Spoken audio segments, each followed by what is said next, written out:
So you wake up one Saturday morning and you realize you have no idea how to make friends anymore. Like, literally no idea. You had the same core friend groups for 20 years because your kids played together, went to school together, did sports together. And now those relationships feel weird because the things that connected you is gone. You're sitting there thinking, how do adults even meet people? I moved to Houston in 2016 thinking I'd figure it out. And let me tell you what nobody prepared me for.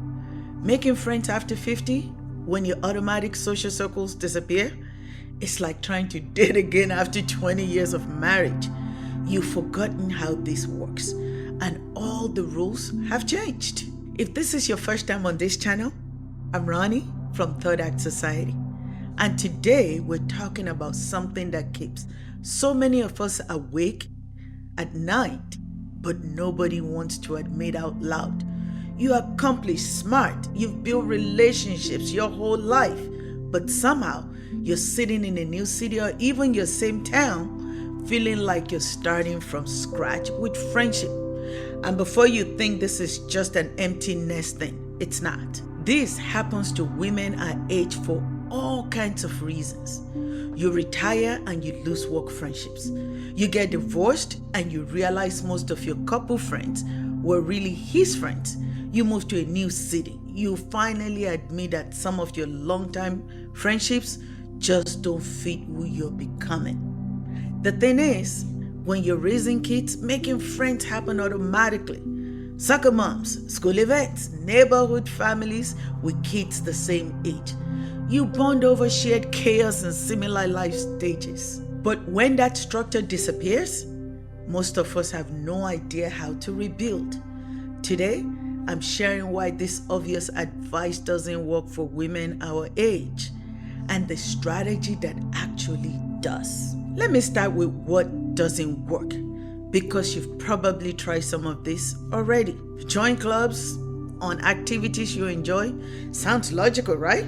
Except here's what happens. You join the book club and yes, you'll read the same book, but you have nothing else in common. One woman is dealing with aging parents, another just got remarried. Someone else is starting a business and you're navigating empty nest life. You're all reading the same romance novel, but you're living completely different stories. Another one, take a class, learn something new. Again, sounds great. But you end up in pottery class with people who have completely different life priorities and available times. They want to chat about weekend plans while you're managing work deadlines and wondering if your mom needs more help. Another one, volunteer for causes you care about. This one's closer but still misses the mark. You might share values about the environment or education, but that doesn't automatically translate into personal connection. You can both care deeply about literacy and still have nothing to talk about over coffee. The reason all this activity-based friendship making feels forced is because it is. It assumes that doing things together create lasting connection. But what actually creates friendship is shared identity and similar life navigation. After 3 years of failed coffee dates and awkward book clubs, I figured out what actually works. Instead of looking for people who like the same activities, look for people who are navigating similar life transition. This is what I call identity-based connection. And it changes everything about how you approach friendship after 50. Component 1, know your current identity. First, you have to get clear about who you are right now, not who you used to be when your life revolved around couples and school events. When I moved to Houston, I kept introducing myself as Joe's mom, except Joe was in college in California. So that identity meant nothing to the woman I was meeting. They didn't know Joe, didn't know my mothering history, couldn't connect with me through that old identity. I had to figure out who I was becoming. Was I the woman starting over in a new city? The one figuring out life after the kids leave? The one finally having time for friendship that wasn't based on scheduling couples? Your current identity might be the woman redefining her marriage, the one caring for aging parents while working full-time, the one starting a business after decades of corporate, the one finally having time to travel. Hello. The key is to stop trying to make friends based on who you were and start connecting based on who you're becoming. Component number 2, find women in similar transition. Once you know your current identity, you look for women navigating similar transitions. Not the same activities, similar life navigation. If you're figuring out life as a single woman after years of couple friendships, you want women who are also reinventing their social circles. If you're caring for aging parents, you want women who understand that particular stress and time management challenge. If you're starting over professionally, you want women who get vulnerability and excitement of building something new. This is completely different from joining neighborhood walking group hoping to find your people. You're being intentional about the kind of life navigation you want to share with friends. Component number 3, connect through shared questions, not shared answers. This is the part that changed everything for me. Instead of bonding over having the same solution, you bond over wrestling with the same questions.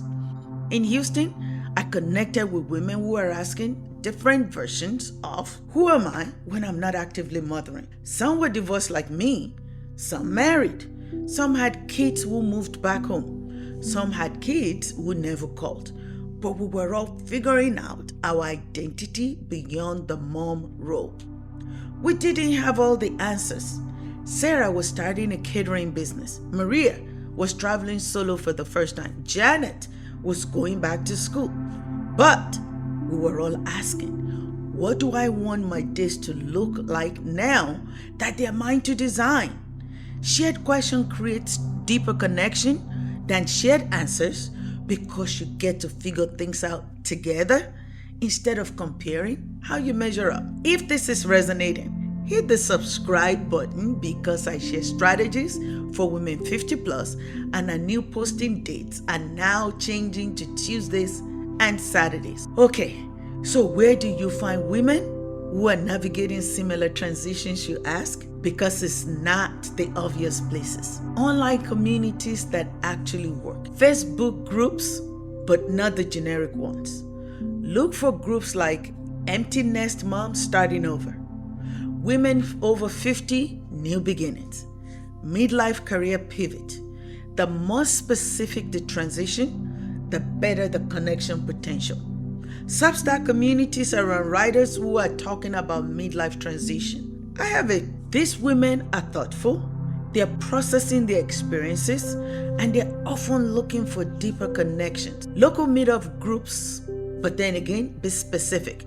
Not women over 50 social group, but women navigating life after kids or midlife career changes coffee meetups. Career networking groups for women changing professions after 50, even if you're not job hunting. These women understand reinvention and starting over. Business groups for women entrepreneurs. Whether you're starting a business or just thinking about it, these women get the courage it takes to build something new in midlife. Industry meetups in the field you're curious about. Not to network professionally, but to meet women who are exploring new interests. Life transition support groups is another one. Divorce support groups, even if you're not divorced. Women rebuilding their lives understand each other's challenges. Caregiving support groups if you're dealing with aging parents. This shared stress creates deep bond. Emptiness support groups, but look for one that focuses on identity reconstruction, not just missing your kids. And here are some places that will surprise you. Continuing education classes at community college. Not pottery or yoga, but business writing classes, writing workshops, real estate courses. Women making big life changes often start with education. There's professional therapy groups for major life transitions. These women are doing the deep work of figuring out who they're becoming. Volunteer work with organizations that require significant commitment. When women choose to give their time to something meaningful, they're usually in a place of having time and energy for deeper relationship. How about the conversation strategy that works? I'm glad you asked. Once you find these places, you need a different conversation approach than what worked when you bonded over whose kids played shortstop. Start with transition, not activities. Instead of, what do you do for fun? Try, what's the biggest change you're navigating right now? Or, what part of these life transitions has surprised you the most? Instead of, where do you live? Try, what brought you to this group? Or, what made you decide to try something new? Instead of, do you have kids? Try, what season of life are you in right now? These questions get to identity and life navigation immediately instead of surface level activity matching. When I learned to say I moved to Houston because I had no idea who I was when my daughter left for college, and I thought a change of scenery might help me figure it out. That's when real connection started happening. Before that, I was saying safe things like, oh, I relocated for work, which told them nothing about who I was or what I was navigating. Your real story might be, I'm trying to figure out what I want my marriage to look like now that it's just the two of us again. Or, I'm in this weird space where my aging mother needs more help, but I'm not ready to give up my career. Ask follow-up questions. When someone shares their transition, ask questions that shows you get the complexity. How are you handling the emotional side of that? Or, what's been the hardest part to navigate? Or, what are you discovering about yourself through this? These questions separate you from acquaintances who just want to chat about the weather. You're signaling that you're available for real friendship with real conversation. Making the transition from meeting to friendship. Meeting women in transition is step one. Turning those meetings into actual friendship requires being intentional about deepening the connection. After you have a real conversation with someone, follow up within 48 hours. Not with an activity invitation, but with a connection reference. Something like, I've been thinking about what you said about feeling invisible at work. I read this article that reminded me of our conversation. I just did that with a friend. I read something based on what we talked about, and I shared the article with her. She liked it. That's how real connections are formed. Invite them to continue the conversation, not join an activity. Would you want to grab coffee and talk more about navigating this transition? Instead of, do you want to go to that new restaurant? Be consistent about sharing where you are in your process. When someone asks how you're doing, give them the real answer about your transition instead of the standard, fine, how are you? This gives them permission to be real back. And be patient. Friendship after 50 develops differently than it did when you bonded over toddler chaos. These relationships build around trust and understanding, not just shared experiences. Making friends after 50 when your automatic social circle disappears isn't about becoming more social or joining more groups. It's about being strategic, about connecting with women who are navigating similar life transitions, and being brave enough to have real conversation about who you're becoming.